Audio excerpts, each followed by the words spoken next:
2 Chronicles 23. In the 7th year, Jehoiada showed his strength. He made a covenant with the commanders of units of 100. Azariah, son of Jehoram, Ishmael, son of Jehohanan, Azariah, son of Obed, Messiah, son of Adiah, and Elishabat, son of Zechari. They went out throughout Judah and gathered the Levites and the heads of Israelite families from all the towns.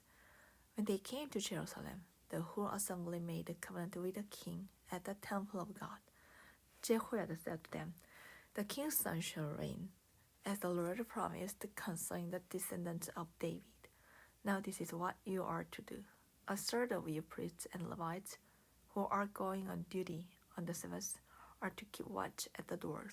A third of you at the royal palace, and a third at the foundation gate, and all the others are to be in the courtyard of the temple of the Lord. No one is to enter the temple of the Lord except the priests and Levites on duty. They may enter because they are consecrated, but all the others are to observe the Lord's command not to enter. The Levites are to station themselves around the king, each with a weapon in hand. Anyone who enters the temple is to be put to death. Stay close to the king wherever he goes."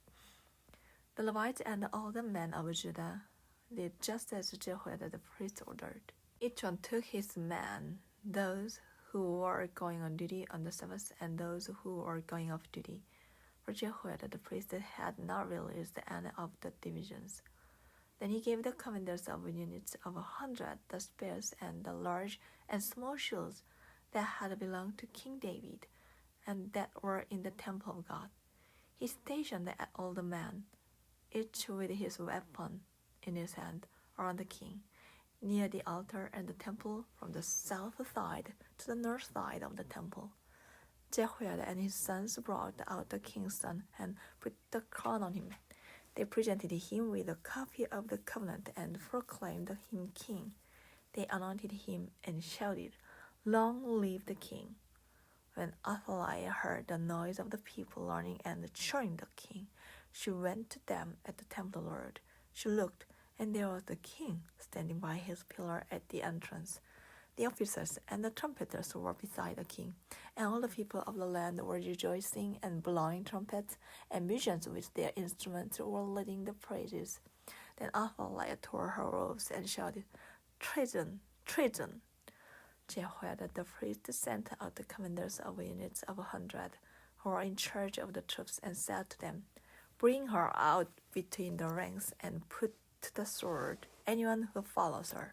For the priest had said, "Do not put her to death at the temple of the Lord." So they seized her as she reached the entrance of the horse gate on the palace grounds, and there they put her to death.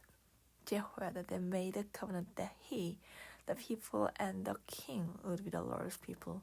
All the people went to the temple of Baal and tore it down.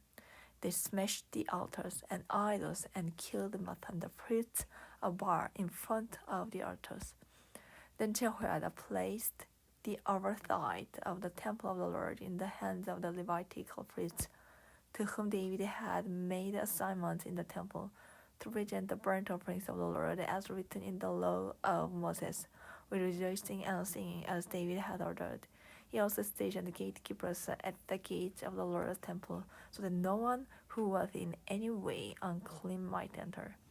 He took with him the commanders of hundreds, the nobles, the rulers of the people, and all the people of the land, and brought the king down from the temple of the Lord. They went into the palace through the upper gate and seated the king on the royal throne. All the people of the land rejoiced, and the city was calm because Athaliah had been slain with the sword.